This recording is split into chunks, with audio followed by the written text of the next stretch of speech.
2010 is planned as Alabama's Year of the Small Town. This is a rightful celebration of one of Alabama's great assets and the potential for supporting a long-term, sustainable economic engine, a network of distinctive historic small towns that can drive tourism, the incubation of hometown businesses, our ability to attract retirees, industry, and a strong workforce, our ability to create a special Southern quality of life that is true to Alabama the Beautiful. Will we be ready for 2010? How can we ensure that our historic small towns and our scenic rural countryside are actually open for business when the State Department of Tourism invites the entire country to come on down?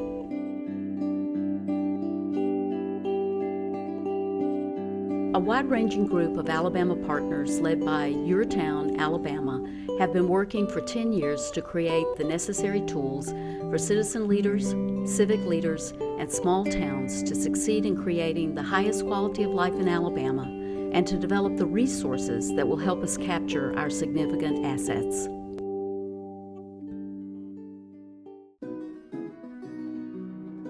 A community with a plan is more competitive.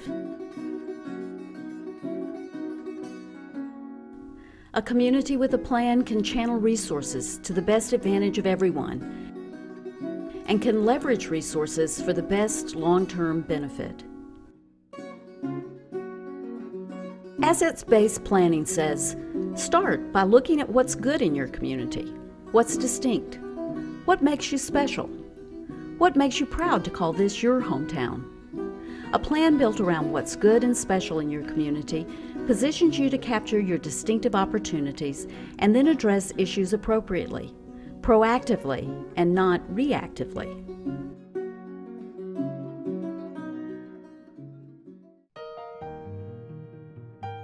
What are assets?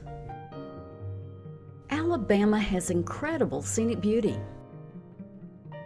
remarkable history, from Native American to Civil War to civil rights. Farmlands, forests, rivers, famous sons and daughters, and a host of historic small towns. We are the second most biodiverse state in the lower 48, the second most forested, and have so many rivers we felt compelled to illustrate them on our state seal. Alabama is the heart of Dixie in almost every way, from geographic to cultural, and with a growing potential to be the economic heart of the Southeast.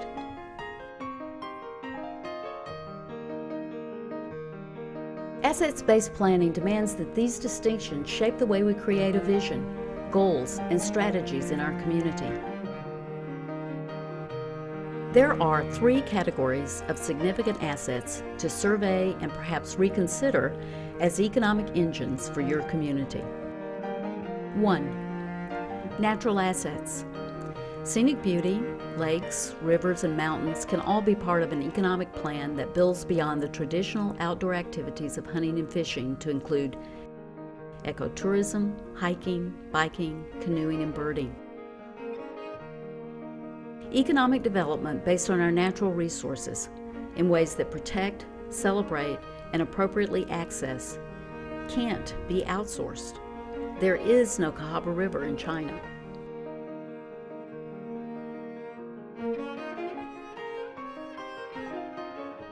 Two, historic cultural assets. We know that cultural tourists stay longer and spend more money than any other tourist. They, like many travelers, are looking for distinct places to visit, to linger, and to tell their friends about.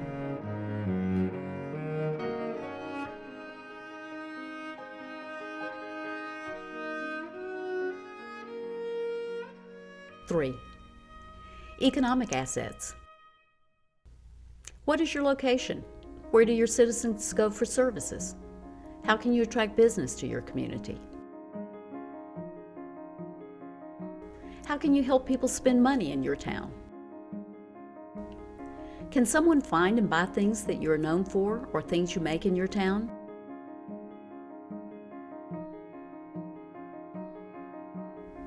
Do you nurture and support local business? 80% of the revenues from local business stay in the community and help make you a distinctive and special place. 80% of the revenues from a national franchise go back to the home office and make you Anywhere USA. These assets can become the basis of a physical and economic plan that can shape your community.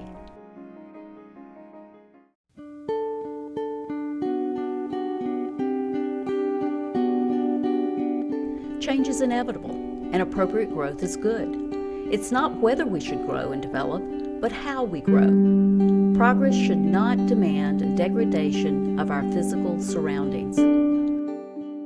A good plan helps establish the patterns of development and growth so that we do not lose the things we love.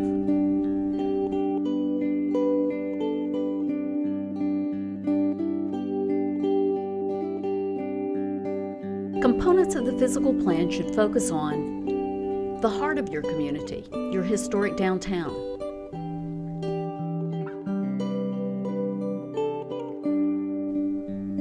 Make it pedestrian friendly with good street parking that is for paying customers, not shop owners and employees, well-lit sidewalks, handsome storefronts, walking distance to housing, schools, and churches.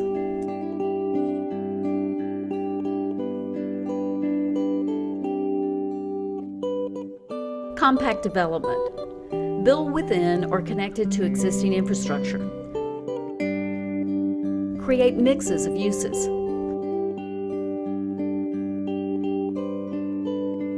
A variety of housing types in context with one another.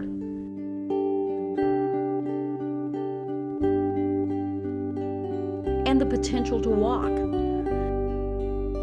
A Georgia Tech study shows that if people are provided with good places to walk, they will use their cars 30% less.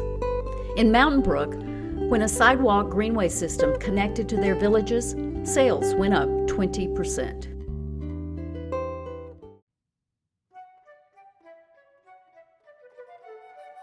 Public amenities. Create parks, recreation, trails, and greenways that provide amenities in every neighborhood.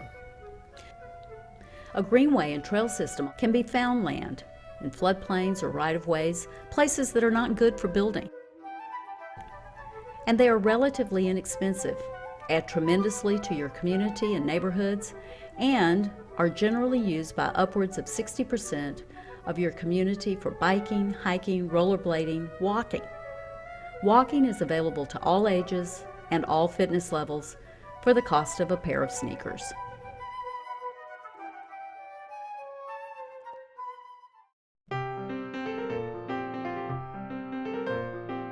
Focus destination activities like community centers, senior centers, libraries, post offices in the downtown as an anchor that gives people a reason to go downtown and provides businesses with a strong potential customer base.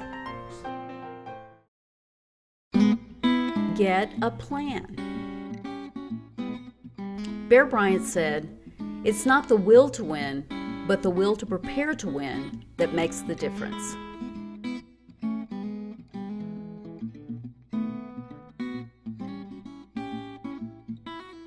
But it's also essential that we believe we can.